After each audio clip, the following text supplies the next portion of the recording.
నమ్మకం, అభివృద్ధి, సంక్షేమం బహిరంగ సభకి ఇచ్చేసిన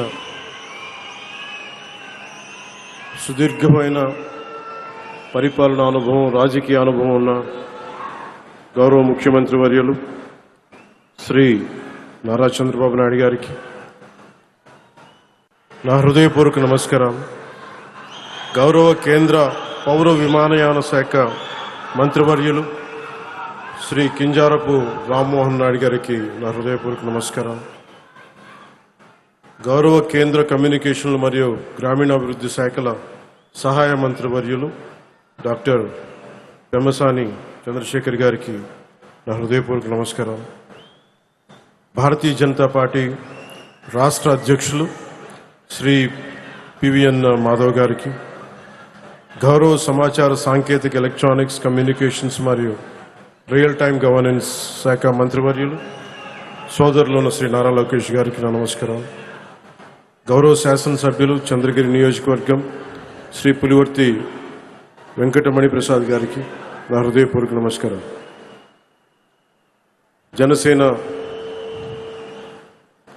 ఈ కార్యక్రమంలో పాల్గొంటున్న సహచర మంత్రివర్గ సభ్యులకి, శాసన మండలి మరియు శాసనసభ సభ్యులందరికీ, ప్రజాప్రతినిధులకు, నాయకులకు, అలాగే ఇక్కడికి విచ్చేసిన ప్రజలందరికీ, మీడియా మిత్రులకు మరియు మీడియా మాధ్యమాల ద్వారా ఈ కార్యక్రమాన్ని వీక్షిస్తున్న ప్రజలందరికీ నా హృదయపూర్వక నమస్కారం.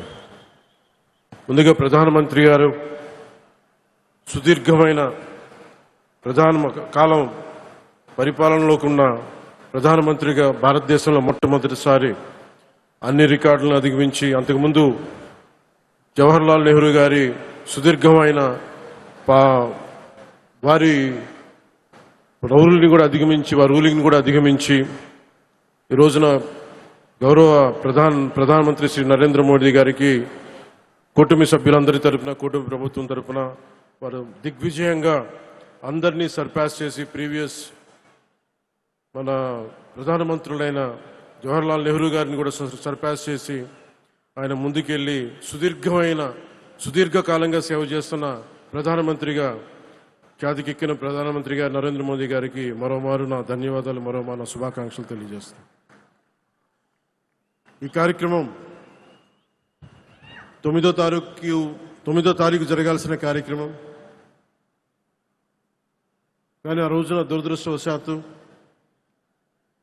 ప్రైవేటీకరణ కాకుండా ఆపుకున్న మన ఎన్డీఏ ప్రభుత్వం నారా చంద్రబాబు నాయుడు గారి నాయకత్వంలో, ప్రధానమంత్రి గారి ఆశీస్సులతో, ఎన్డీఏ సమిష్టి కృషితో స్టీల్ ప్లాంట్ ప్రైవేటీకరణ కాకుండా ఆగింది. దురదృష్టవశాత్తు ఒక బ్లాస్ట్ జరగటం వల్ల 8 మంది నిండు ప్రాణాలు కోల్పోవటం, ఆ రోజున గౌరవ ముఖ్యమంత్రి గారు ఫోన్ చేసి మాట్లాడుకున్నాం.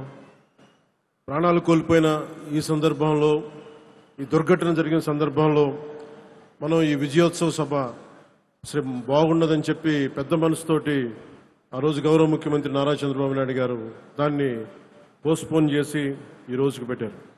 మనస్ఫూర్తిగా అలా నిర్ణయం తీసుకున్నందుకు వారికి ఈ సభ తరపు నుంచి ఈ వేదిక తరపు నుంచి మనస్ఫూర్తిగా వారికి నా ధన్యవాదాలు తెలుపుతా ఉన్నాను.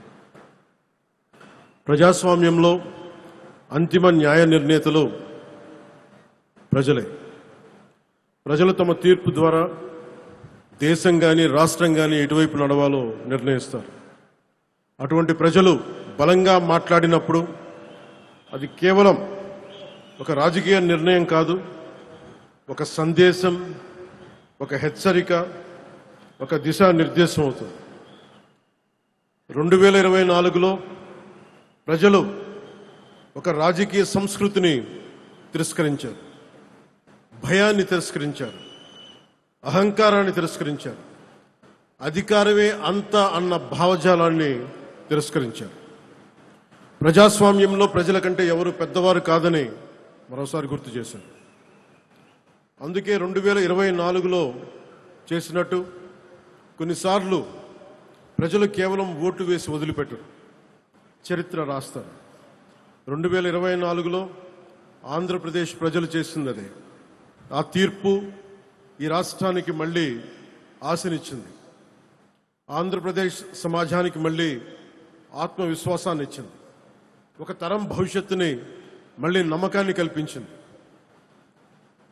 ప్రజలు మౌనంగా కనిపించిన అవసరం వచ్చినప్పుడు చరిత్రని మార్చగలరని మరోమారు నిరూపించిన సందర్భం అది. 2 ఏళ్ల క్రితం మీరిచ్చింది కేవలం అధికారం కాదు, ఒక బాధ్యత. ఆ బాధ్యతని గుర్తుంచుకుంటేనే ఈరోజు మీ ముందుకు వచ్చాం. ఈ చారిత్రక విజయానికి కారణమైన ప్రతి కార్యకర్తకి, ప్రతి నాయకుడికి, ప్రతి మహిళకి, ప్రతి రైతుకి, ప్రతి యువకుడికి నా హృదయపూర్వక కృతజ్ఞతలు. ఈ విజయం కేవలం తెలుగుదేశం పార్టీదో, భారతీయ జనతా పార్టీదో, జనసేన పార్టీదో కాదు, ప్రజల విజయం ఇది. ఇది అహంకారం విధ్వంసంపై ప్రజాస్వామ్యం సాధించిన విజయం. ఈ కూటమి ఆంధ్రప్రదేశ్ పునర్నిర్మాణం కోసం ఏర్పడిన కూటమి. ఈ కూటమి అధికారాన్ని పంచుకోవడానికి కాకుండా బాధ్యతని పంచుకోవడానికి ఏర్పడింది. దేశానికి ప్రధానమంత్రి శ్రీ నరేంద్ర మోదీ గారి దూరదృష్టి, రాష్ట్రానికి ముఖ్యమంత్రి శ్రీ నారా చంద్రబాబు నాయుడు గారి అనుభవం, ప్రజల ఆకాంక్షలను ప్రతిబింబించే జనసేన సంకల్పం, ఈ 3 శక్తులు కలిసినప్పుడే ఆంధ్రప్రదేశ్ పునర్నిర్మాణానికి బలమైన పునాది కూటమిలో జనసేన 21 సీట్లతోటి సర్దిపెట్టుకునే సందర్భంలో చాలామంది వివిధ రకాలుగా విమర్శించారు. కానీ మేము 21 సీట్లతో రాజీ పడలేదు. ఆంధ్రప్రదేశ్ భవిష్యత్తు కోసం 21 సీట్లకి జనసేన పరిమితాన్ని చేశాం. ఆ త్యాగానికి ప్రజలు ఇచ్చిన సమాధానమే 100% స్ట్రైక్ రేట్. 2 ఏళ్ల క్రితం మేము ఇచ్చిన హామీలు ఈరోజు ఒక్కొక్కటిగా ఆచరణలో కనిపిస్తున్నాయి.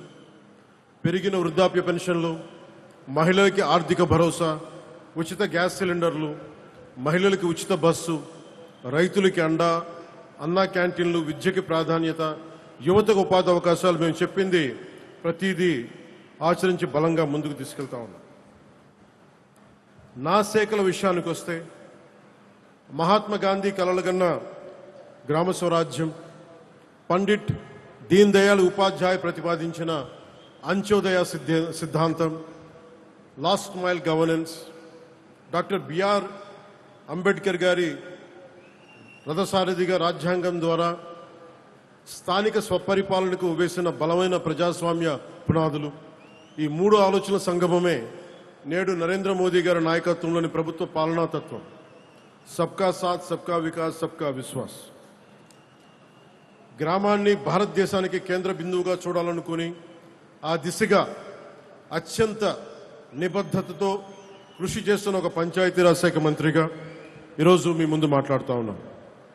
ఒక పిల్లవాడి భవిష్యత్తు పాఠశాలలో ఎలా నిర్ణయించబడుతుందో, ఒక దేశ భవిష్యత్తు అదేవిధంగా గ్రామంలో నిర్ణయించబడుతుంది, గ్రామ పంచాయతీలో నిర్ణయించబడుతుంది. ఒక రైతు ఆశ, ఒక మహిళ ఆత్మవిశ్వాసం, ఒక యువకుడి ఉపాధి, ఒక కుటుంబం ఆరోగ్యం, ఇవన్నీ మొదటిగా గ్రామ పంచాయతీ ద్వారానే ప్రభావితమవుతుంది. ఎందుకంటే ప్రజల జీవితాలకు అత్యంత దగ్గరగా ఉండేది ప్రభుత్వంలోని ప్రాథమిక గ్రామ పరిపాలనా వ్యవస్థ. అందుకే ప్రపంచవ్యాప్తంగా ప్రజాస్వామ్య పరిపాలనలో ప్రిన్సిపల్ ఆఫ్ సబ్సిడారిటీ అనే సూత్రాన్ని అనుసరిస్తారు. ఈ సూత్రం చెప్పింది చాలా సింపుల్. ఏ పనిని ఎక్కడ అత్యంత సమర్థవంతంగా ప్రజలకి అత్యంత దగ్గరగా చేయగలమో ఆ పని అక్కడే జరగాలి. అవ్వకపోతే ఆ ప్రభావం దానిపై వ్యవస్థపై పడుతుంది. గ్రామ స్థాయిలో అవ్వాల్సిన పని మండల స్థాయికి వెళ్ళకూడదు. అంతిమంగా క్యాస్కేడింగ్ రియాక్షన్ కింద మన దగ్గర ప్రతి పని ఎమ్మెల్యే దగ్గరికి వెళ్లాల్సిన పరిస్థితి. అధికారాన్ని కేంద్రీకరించడం ప్రజాస్వామ్యం కాదు, అధికారాన్ని ప్రజల దగ్గరికి తీసుకెళ్లడమే నిజమైన ప్రజాస్వామ్యం. ఒక ఎమ్మెల్యే ఉండే నియోజకవర్గంలో దాదాపు 600 మంది స్థానిక ప్రజాప్రతినిధులు ఉంటారు. సర్పంచులు కావచ్చు, వార్డు సభ్యులు, ఎంపీటీసీలు, జడ్పీటీసీలు, సహకార సంఘాల ప్రతినిధులు. వీరందరూ ప్రజాస్వామ్యానికి రూట్స్, వేళ్ళు. కానీ ఆ రూట్స్ని బలహీనపరిచి చెట్టుని బలపరచలేము. స్థానిక సంస్థలని బలహీనపరిచి ప్రజాస్వామ్యాన్ని బలపరచను. ఇది కేవలం పరిపాలనా సూత్రం కాదు, ఇది ప్రజాస్వామ్య సూత్రం, ఇది బాధ్యతా సూత్రం.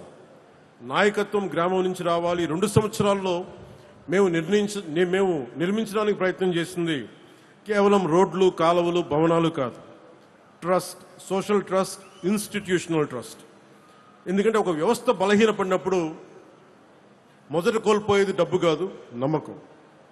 వ్యవస్థ చేయకపోతే, వ్యవస్థ కనుక న్యాయం చేయకపోతే కులమే ముందుకు వస్తుంది. వ్యవస్థ బలహీనపడితే ప్రాంతీయత ముందుకు వస్తుంది. వ్యవస్థపై విశ్వాసం తగ్గితే సమాజం చాలా చిన్న చిన్న గుంపులుగా విడిపోతుంది. తెలుగు రాష్ట్రాలు మరింత బలపడాలి అంటే ఒక రాష్ట్రం కులాల పరిమితుల్ని దాటాలి, మరొక రాష్ట్రం ప్రాంతీయత పరిమితుల్ని దాటాలి. మనందరం కలిసి భారతీయత వైపు అడుగులు వేయాలి. అందుకే నేను పంచాయతీరాజ్ గురించి మాట్లాడేటప్పుడు కేవలం పరిపాలన గురించి, పథకాల గురించి, చేసే పనుల గురించి మాట్లాడటానికే పరిమితం కాదు. నేను ప్రజాస్వామ్యం గురించి మాట్లాడుతాను, రాజ్యాంగం గురించి మాట్లాడుతాను, సోషల్ కొహెషన్, సామాజిక సమతుల్యత గురించి మాట్లాడతాను, జాతీయ సమైక్యత గురించి మాట్లాడతాను, భారతీయత గురించి మాట్లాడతాను, సామాజిక పరస్పర విశ్వాసం గురించి మాట్లాడతాను. ఈ మధ్య మేము పరిష్కరించిన విజయనగరం జిల్లాలోని ఒక పెద్దపెంకి గ్రామంలో ఫైలేరియా సమస్య ప్రత్యక్ష ఉదాహరణ. పంచాయతీరాజ్ సమస్య కోసం, సంస్కరణల కోసం చాలా కమిటీలు వచ్చినాయి. ఒక Balwant Rai Mehta committee, Ashok Mehta committee, GVK Rao గారి కమిటీ, ఎల్ఎం సింఘ్వి కమిటీ. ఈ ప్రయాణం చివరికి 1972లో 73వ రాజ్యాంగ సవరణగా రూపుదిద్దుకుంది. 93 నుండి పంచాయతీరాజ్ రాజ్యాంగ సంస్థలకు రాజ్యాంగ హోదా లభించింది. రాజ్యాంగంలోని ఆర్టికల్ 243 243 నుండి 243 వరకు పంచాయతీరాజ్ శాఖకు రక్షణ లభించింది. 11వ షెడ్యూల్ ద్వారా 29 అంశాలు గ్రామీణ స్వయం పాలన పరిధిలోకి వచ్చాయి. ఇది ప్రపంచంలోనే అతిపెద్ద ప్రజాస్వామ్య వికేంద్రీకరణ ప్రయోగం. దాదాపు 2.6 lakhs గ్రామ పంచాయతీలు, 30 లక్షలకు ఎన్నికైన స్థానిక ప్రతినిధులు, వారిలో 14 లక్షల పైగా మహిళలు. ఇది ప్రపంచంలోనే అతిపెద్ద గ్రాస్ రూట్స్ డెమోక్రటిక్ వర్క్. ఇవన్నీ ఎందుకు చెప్తున్నామంటే, ఇన్ని వ్యయ ప్రయాసలు కూర్చి ఇన్ని రకాల చట్టాలు చేస్తే ఆ వ్యవస్థ నిజంగా అధికారాన్ని గ్రామానికి ఇచ్చిందా? రాజ్యాంగం అధికారాన్ని ఇచ్చింది, కానీ ఆ స్ఫూర్తి అమలు అయిందా? నిధులు గ్రామానికి చేరాయా? నిర్ణయాధికారం గ్రామానికి చేరిందా? బాధ్యత గ్రామానికి చేరిందా? నేను పంచాయతీరాజ్ శాఖ బాధ్యతలు స్వీకరించిన తర్వాత రాజ్యాంగం చట్టాలు పుస్తకాలు తిరిగేసి రివ్యూలు చేసి ఈ ప్రశ్నలకి సమాధానం వెతుకుతూ రాష్ట్ర వ్యాప్తంగా అధ్యయనం చేశాను. నాకు ఎదురైన మొదటి సమాధానం, సార్ బ్లీచింగ్ పౌడర్ కొనడానికి కూడా డబ్బులు లేవు, సార్ జెండా పండుగ చేయడానికి కూడా డబ్బులు లేవు. వీటితో మనం వారసత్వంగా పొందిన పరిస్థితి ఏంటంటే, గ్రామ పంచాయతీలకు రావాల్సిన కేంద్ర నిధులు నిలిచిపోయాయి. అనేక పంచాయతీలు అప్పుల బారిన పడ్డాయి. విద్యుత్ బకాయిలు వేల కోట్లకు చేరాయి. గ్రామస్థాయి పరిపాలన బలహీనపడింది. సర్పంచుల గౌరవం గురించి ఇంకా చెప్పాల్సిన అవసరం లేదు. అక్కడి నుంచే ప్రారంభమైంది institutional diagnosis, Panchayati Raj institutional diagnosis. రాజ్యాంగం పంచాయతీలకి హోదా ఇచ్చింది, కానీ జీవం పొయ్యాల్సింది మనమే. పంచాయతీలకు సరిపడా డబ్బు ఎందుకు ఉండట్లేదు? ప్రతి చిన్న పనికి పంచాయతీ ఎందుకు చూడాలి? ఎందుకు ప్రతి సమస్య ఎమ్మెల్యే దగ్గరికి ఎందుకు వెళ్ళాలి? సర్పంచ్ ఎన్నికవుతాడు, కానీ అధికారాలు వేరే చోట ఎందుకు ఉంటాయి? ఇవన్నీ ఆలోచిస్తేప్పుడు మాకు అర్థమైంది, సమస్య నిధుల కొరత మాత్రమే కాదు, సమస్య బాధ్యతల స్పష్టత లేకపోవడం. అథారిటీ ఒక చోట, రెస్పాన్సిబిలిటీ ఇంకో చోట, అకౌంటబిలిటీ మరో చోట. ఈ మూడు విడిపోతే వ్యవస్థ బలహీనపడుతుంది. దీనినే బ్రోకెన్ గవర్నెన్స్ చైన్ అనొచ్చు. అందుకే మేము ఒక ప్రాథమిక సూత్రాన్ని ముందుకు తీసుకొచ్చాం. గ్రామ సమస్యలకి పరిష్కారం గ్రామంలోనే వెతకాలి. ప్రజల జీవితాలను ప్రభావితం చేసే నిర్ణయాలు ప్రజల సమక్షంలోనే జరగాలి. అందుకే గ్రామ సభలను కేవలం ఒక అధికారిక సమావేశంగా కాకుండా గ్రామ ప్రజాస్వామ్యానికి కేంద్ర బిందువుగా మార్చే ప్రయత్నం చేశాం. గ్రామానికి ఏమి కావాలి, ఎక్కడ రోడ్లు కావాలి, ఎక్కడ తాగునీటి సమస్య ఉంది, ఎవరికి ఇల్లు అవసరం, ఎక్కడ పారిశుద్ధ సమస్య ఉంది, ఈ నిర్ణయాలు కార్యాలయాల్లో కాదు గ్రామ సభల్లో జరగాలి. ఎందుకంటే ప్రభుత్వానికి కనిపించని సమస్య ప్రజలకు కనిపిస్తుంది. అధికారికి తెలియని అవసరం గ్రామస్తుడికి తెలుస్తుంది. గ్రామ సభ బలపడితే సర్పంచ్ బలపడతాడు. సర్పంచ్ బలపడితే పంచాయతీ బలపడుతుంది. పంచాయతీ బలపడి ప్రజాస్వామ్యం బలపడుతుంది. అప్పుడు మాత్రమే ప్రతి చిన్న సమస్య స్థానిక ఎమ్మెల్యే గారి టేబుల్ మీదకి రావాల్సిన అవసరం ఉండదు. అప్పుడు ఎమ్మెల్యేలు అసలు తమకి నిర్దేశించబడ్డ అసలు బాధ్యతలపై దృష్టి పెట్టగలుగుతారు. ఎమ్మెల్యేలు ఉపాధి విధానాలపై దృష్టి పెడతారు, పరిశ్రమల రాకపై దృష్టి పెడతారు, యువత భవిష్యత్తుపై దృష్టి పెడతారు, రాష్ట్ర భవిష్యత్తును నిర్మిస్తారు. కానీ రాష్ట్ర భవిష్యత్తును నిర్మించే ఈ ప్రక్రియకి ఒక బలమైన లీడర్షిప్ క్యాపిటల్ అవసరం. ప్రజాస్వామ్యంలో నాయకత్వం ఒక రోజులో పుట్టదు. నాయకత్వం పైనుంచి నియమించబడదు, సమాజం నుంచి ఎదుగుతుంది, గ్రామ సభల్లో రూపుదిద్దుకుంటుంది, పంచాయతీలో తీర్చిదిద్దబడుతుంది. అందుకే పంచాయతీరాజ్ వ్యవస్థ కేవలం ఒక స్థానిక పరిపాలనా వ్యవస్థ కాదు, అది ఒక నాయకత్వాన్ని తయారు చేసే ఒక ప్రజాస్వామ్య పాఠశాల. మన గౌరవ రాష్ట్రపతి శ్రీమతి ద్రౌపది ముర్ము గారు తన ప్రయాణం స్థానిక సంస్థల నుండే మొదలుపెట్టారు. ఒక నగర పంచాయతీ కౌన్సిలర్గా రాజకీయ ప్రయాణం మొదలుపెట్టారు. లీడర్షిప్ అనేది కేవలం ఒక రాజకీయ నాయకత్వం కాదు. డాక్టర్ ఏపీజే అబ్దుల్ కలాం నాయకుడు, ఒక సైంటిఫిక్ విభాగంలో అయిన నాయకులు, మనందరికీ గర్వించే ఎస్ఆర్ శక్కిరణ్ గారు, అడ్మినిస్ట్రేటివ్ యాంగిల్ ఆయన ఒక నాయకులు, ఒక గొప్ప ఉపాధ్యాయుడు కూడా ఒక నాయకుడు, ఒక నిజాయితీ గల అధికారి ఒక నాయకుడు. మనకి పంచాయతీని బలోపేతం చేసే సర్పంచ్ కూడా ఒక బలమైన నాయకుడు. భారతదేశంలో మహిళా రాజకీయ నాయకత్వానికి అతిపెద్ద విశ్వవిద్యాలయం పంచాయతీరాజ్ వ్యవస్థ. 50% 50% మహిళా రిజర్వేషన్ ద్వారా వేలాది మహిళా నాయకులు ముందుకు వస్తూ ఉన్నారు. సెల్ఫ్ హెల్ప్ గ్రూప్స్ ద్వారా మహిళలు సామాజిక ఆర్థిక నాయకత్వాన్ని చేపడుతున్నారు. వెనుకబడిన వర్గాల నుంచి నాయకత్వం వస్తుంది, యువత నుంచి నాయకత్వం వస్తుంది. యువత రాజకీయాలకు రావాలని మనం చెబుతాం, కానీ యువత మొదటి అవకాశం గ్రామ స్థాయిలో అందిపుచ్చుకోవాలి, ముందుకు వచ్చి పోటీ చేయాలి. ఇది సోషల్ క్యాపిటల్, ఇది నేషనల్ బిల్డింగ్. ఇప్పుడు అసలు ప్రశ్న, మనకి ఈ ఆలోచనల్ని గత 2 సంవత్సరాలు ఎంతవరకు ఆచరణలోకి తీసుకురాగలిగాం? అభివృద్ధికి మొదటి అర్హత స్థిరత్వం. గత 2 సంవత్సరాల్లో ఆంధ్రప్రదేశ్లో ఏర్పడిన రాజకీయ స్థిరత్వం గ్రామాభివృద్ధికి బలమైన పునాది వేసింది. ఎన్డీఏ వాళ్ళ నిర్ణయాలతో స్పష్టత వచ్చింది, కేంద్ర రాష్ట్ర సమన్వయం బలపడింది. ఆ స్థిరత్వాన్ని ఆధారం చేసుకుని ఈ రోజున పెట్టుబడులు కావచ్చు, ప్రభుత్వాన్ని గ్రామాన్ని మళ్ళీ పరిపాలనా కేంద్రంగా నిలబెట్టే ప్రయత్నం ప్రారంభించింది. అందులో భాగంగా 13,326 పంచాయతీల్లో ఒకేసారి గ్రామ సభలు నిర్వహించడం జరిగింది. ప్రజాస్వామ్యాన్ని ప్రతి గ్రామం గడప వరకు తీసుకెళ్లగలిగాం. ప్రతి పంచాయతీకి ఒక కార్యదర్శి వ్యవస్థని బలోపేతం చేశాం. స్థానిక అవసరాలకు అనుగుణంగా కొత్త పరిపాలనా విధానాలను రూపొందించాం. గ్రామ పంచాయతీల పరిపాలనా సామర్థ్యాన్ని బలోపేతం చేశాం. పల్లె పండుగ ద్వారా గ్రామాభివృద్ధిని ప్రభుత్వ కార్యక్రమం నుంచి మంచి ప్రజా ఉద్యమంగా మార్చాం. స్థానిక నాయకత్వానికి గౌరవాన్ని పునరుద్ధరించాం, ఇర్రెస్పెక్ట్ ఆఫ్ ద పొలిటికల్ అఫిలియేషన్స్. స్వర్ణ పంచాయతీ దిశగా ప్రయాణం ప్రారంభించాం.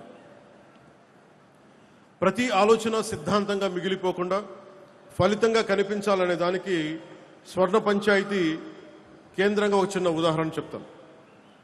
మన ఈ పక్కనే తిరుపతి రూరల్ మండలంలోని శ్రీనివాసాపురం గ్రామ పంచాయతీలో స్వర్ణ పంచాయతీ పోర్టల్ ద్వారా ఆస్తుల వివరాలను శాస్త్రీయంగా అప్డేట్ చేశాం. ఇప్పటి వరకు పంచాయతీ రికార్డ్స్లో కనిపించని అనేక ఆస్తులు వ్యవస్థలోకి వచ్చాయి. ఆస్తుల సంఖ్య 1291 నుంచి 1356కి పెరిగింది. దీని ఫలితంగా పంచాయతీ ఆదాయ సామర్థ్యం 75 లక్షల రూపాయల నుంచి 1,66 లక్షలకి పెరిగింది. ఇక్కడ ₹1 పన్ను కూడా పెంచలేదు. స్వర్ణ పంచాయత్ పోర్టల్లో సమాచారం సరిచేశాం అంతే. ఇది కేవలం ఒక గ్రామ పంచాయతీ కథ కాదు. వ్యవస్థ సరిగ్గా పనిచేస్తే గ్రామాలు ఎంతటి సామర్థ్యాన్ని సృష్టించగలవో చెప్పే ఒక బలమైన ఉదాహరణ. భారతదేశపు అభివృద్ధి ప్రయాణంలో తదుపరి అధ్యాయం ఇక్కడే ఉంది. 2047 నాటికి వికసిత్ భారత్ నిర్మాణం పార్లమెంట్ భవనం నుంచి కాదు, 2.6 లక్షల గ్రామ పంచాయతీల నుంచి ప్రారంభమవుతుంది. భారతదేశ భవిష్యత్ పార్లమెంటులో మాత్రమే కాదు, గ్రామ సభల్లో కూడా రాయబడుతుంది. ఒక చిన్న వాగు ముందుగా తన పరిసర భూములకి నీరు అందించి తర్వాత ప్రధాన నదిలో కలుస్తుంది. అలాగే ప్రతి పంచాయత్ ముందుగా తమ గ్రామాలను అభివృద్ధి చేసుకోవాలి. అప్పుడు మండలం బలపడుతుంది, రాష్ట్రం బలపడుతుంది, జిల్లా బలపడుతుంది. మండలం, జిల్లా, రాష్ట్రం, తద్వారా దేశం బలపడుతుంది. 2 సంవత్సరాల క్రితం ప్రజలు మాకు ప్రభుత్వం ఏర్పాటు చేసే అవకాశం ఇచ్చారు.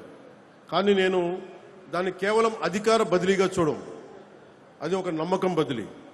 ఆ నమ్మకాన్ని నిలబెట్టుకోవడం మన బాధ్యత. ఆ దిశగా పనిచేస్తున్నాం. నిధుల కోసం మేము పోరాడగలం, విధానాల కోసం నేను పోరాడగలను, అధికారాల కోసం నేను పోరాడగలను. కానీ ప్రజల భాగస్వామ్యం లేకుండా అభివృద్ధి అనేది సాధ్యం కాదు. ప్రజలు పార్టీని కాకుండా వ్యవస్థల్ని నమ్మాలి. పార్టీలు ఉండాలి, వ్యవస్థల్ని బలోపేతం చేయడానికి ఉండాలి. నాయకుడిని కాకుండా సంస్థల్ని నమ్మాలి, వ్యక్తుల్ని కాకుండా విలువల్ని నమ్మాలి. అప్పుడు మాత్రమే ప్రజాస్వామ్యం శాశ్వతమవుతుంది. ఏ నాయకులైతే ఏ పార్టీలైనా కావచ్చు, తెలుగుదేశం కావచ్చు, జనసేన కావచ్చు, భారతీయ జనతా పార్టీ కావచ్చు, వ్యవస్థను బలోపేతం చేసే దిశగా, విలువల్ని కాపాడే దిశగా, ప్రజాస్వామ్యాన్ని బలోపేతం చేసే దిశగా అడుగులేస్తే ఈ కూటమికి తిరుగుండదు. అప్పుడు మాత్రమే గ్రామ స్వరాజ్యం సాధ్యమవుతుంది. అప్పుడు మాత్రమే సామాజిక విశ్వాసం పునరుద్ధరించబడుతుంది. అప్పుడు మాత్రమే వికసిత్ భారత్ సాధ్యమవుతుంది. గ్రామం బలపడితే ప్రజాస్వామ్యం బలపడుతుంది, ప్రజాస్వామ్యం బలపడితే దేశం బలపడుతుంది. అందుకే మా ప్రయాణం కేవలం ఒక గవర్నమెంట్ ఫార్మేషన్ కోసం కాదు, నేషన్ బిల్డింగ్. మన తరం బాధ్యత కేవలం ఈ రోజుని పరిపాలించడం కాదు, రాబోయే తరాలకి బలమైన వ్యవస్థలను అందించడం. మనం తీసుకునే నిర్ణయాలు వచ్చే ఎన్నికల గురించి మాత్రమే కాకుండా వచ్చే తరాల గురించి కూడా ఉండాలి. అదే నిజమైన ప్రజాస్వామ్యం, అదే సుస్థిర అభివృద్ధి, అదే వికసిత్ భారత్కి మార్గం. మనకు పూర్వీకుల నుంచి సంక్రమించిన భారతదేశాన్ని కాపాడటం మాత్రమే కాదు, రాబోయే తరాల గర్వపడే భారతదేశాన్ని నిర్మించడం, అందించడం కూడా మనందరి సమిష్టి బాధ్యత, ఈ కూటమి బాధ్యత. ఈ బాధ్యతను నిర్వర్తించే సంకల్పంలో గ్రామం నుంచి దేశం వరకు బాధ్యతతో కూడిన అభివృద్ధి యాత్రను ముందుకు తీసుకెళ్తామని మీ అందరికీ మనస్ఫూర్తిగా తెలియజేసుకుంటూ, మీకు సేవ చేసే అవకాశాన్ని మీరు ఇచ్చినందుకు మనస్ఫూర్తిగా మీ అందరికీ పేరు పేరున ధన్యవాదాలు తెలుపుకుంటూ, ప్రతి సమస్యకి కష్టాలని తెలియజేస్తూ, ప్రజలకి ఎప్పటికప్పుడు మమేకమవుతూ, సహాయ సహకారాలు అందిస్తూ ప్రభుత్వాన్ని ముందుకు తీసుకెళ్తున్నాం. ఈ